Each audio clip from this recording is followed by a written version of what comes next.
पर मेरे मिस्टर जी से वॉशरूम करके बाहर आए। मैंने चलो, बस इतना मैंने बोला था उनको, चलो। स्लाइडिंग वाली आती ना, वहाँ पर ढप करके आवाज़ आई, तो हम सोचे कि वो जो स्लाइडिंग वाली रोप है ना वो टूट गई, तो उसकी आवाज़ आई। पर थोड़ी देर बाद जब हमने पीछे मुड़ के देखा गेट की तरफ, तो वो एक फर्स्ट गोली जिसको मारी थी, और वहाँ लड़की रो रही थी कि मेरे को ही मार दो, जो भी थी वो। बस इतना उधर दूर से इतना ही सुनने ही आ रहा था। पर हम लोग सब दूर घूमे, फिर अचानक मेरे मिस्टर और हम वापस आने वाले थे, पर मेरे मिस्टर बोलते मेरे को वॉशरूम जाना है, मेरे साथ चल। बेटा मेरा उधर गेट की तरफ जाने लगा और हम ऊपर वॉशरूम बना वहाँ पर आ गए। पर मेरे मिस्टर जी से वॉशरूम करके बाहर आए। मैंने चलो, बस इतना मैंने बोला था उनको, चलो।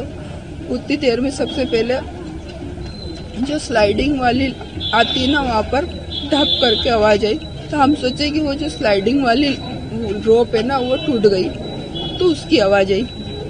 पर थोड़ी देर बाद जब हमने पीछे मुड़ के देखा गेट की तरफ, तो वो एक फर्स्ट गोली जिसको मारी थी, और वहाँ लड़की रो रही थी कि मेरे को ही मार दो, जो भी थी वो। बस इतना उधर दूर से इतना ही सुनने ही आ रहा था। और फिर उसके बाद तो वो जहाँ जा रहे थे वहाँ बंदूक को मार रहे थे। बस उधर कुछ भी आवाज़ नहीं आ रही, सब छुप रहे थे, सब इधर उधर दौड़ रहे थे।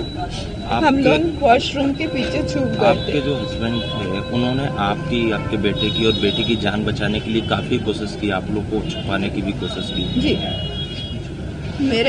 मेरे मिस्टर जो थे ना, उनने मेरे को बोला, हम जो वॉशरूम के पास में छोटा सा वो बहुत सारा वायर का वो लगा रहता ना, फेंसिंग, उसके नीचे एक थोड़ी सी जगह खाली थी जहाँ पर पानी भरा होने के कारण वो थोड़ी इतनी सी स्पेस हो गई थी।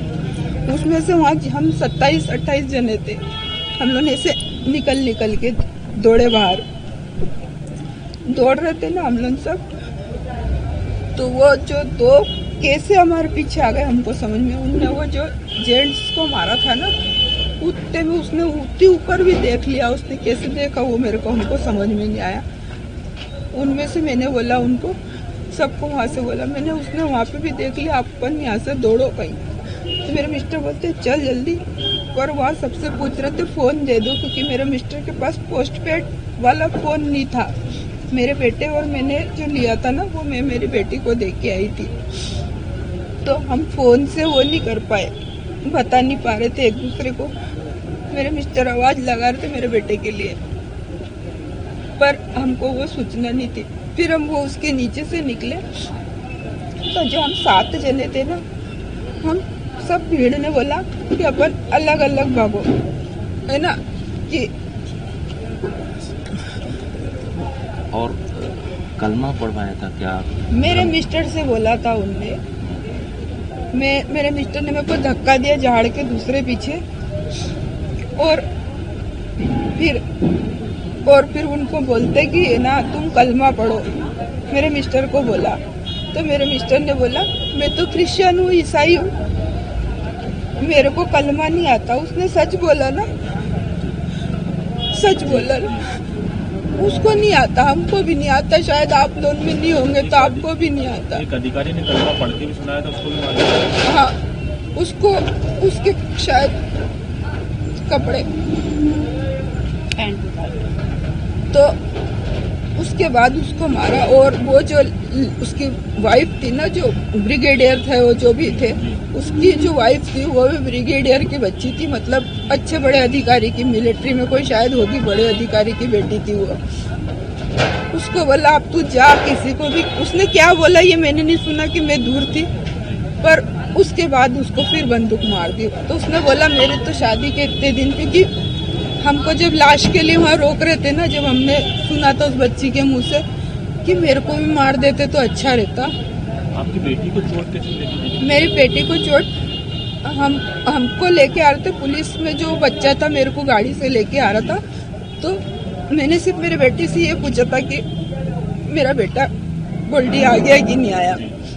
तो उसने वो जो मेरे को गाड़ी चला रहा था उसको पुलिस या किसी का फोन भी आया था ना, तो उसने बोला कि इसका तो हस्बैंड को गोली लग गई। वो मेरी बेटी ने सुन लिया और फिर मैं मेरे होश आवाज में थी, मैं वो गाड़ी से गिरने वाली थी तो मेरे को बचाने के लिए दौड़ी तो मुँह के बल गिर गई। वो तो उसका बैग था तो ऐसी बच गई, मुँह के बल गिर गई। ये यहाँ तक नहीं कि जो मेरा पूरा जो परिवार है, मेरी खानदान का रिश्तेदारी जो भी है, सब मौजूद हो गए थे। वो उनको इतना मेरा मालूम था कि पापा को यदि अपन ये सूचना देते हैं कि ऐसी ऐसी बात हो गई तो मेरा पापा खत्म हो जाएगा।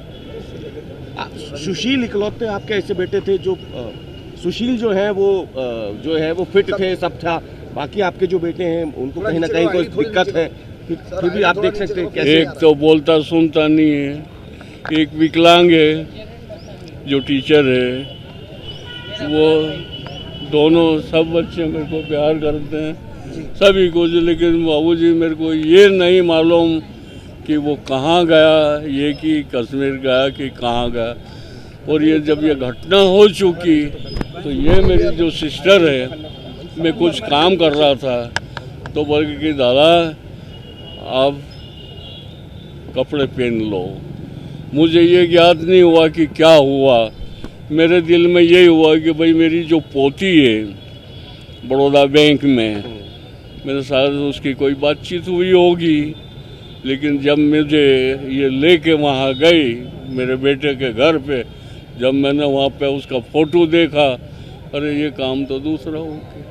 और जहाँ मैं रहती हूँ वहीं पे ये बच्चा सर्विस करता था और 10 दिन से मेरी बातचीत नहीं हुई थी। 10 तारीख को मेरी लास्ट बात हुई थी कि बुआ मैं खाना खाने आऊँगा। पर आप लोगों से मेरा एक ही निवेदन है कि सरकार से ये मांग है कि इस बुजुर्ग व्यक्ति का सहारा चला गया तो इस बुजुर्ग व्यक्ति को अभी रोडवेज जो मध्य प्रदेश राज्य परिवहन में ड्राइवर था, और मेरे भाई को अभी इस तारीख में 900 रुपये मात्र मिलती है। सरकार से ये उम्मीद है कि इन विषयों पे ध्यान दे, सोचे और इस बुजुर्ग व्यक्ति की मदद की जाए। बस यही आप लोगों से मेरा रिक्वेस्ट है।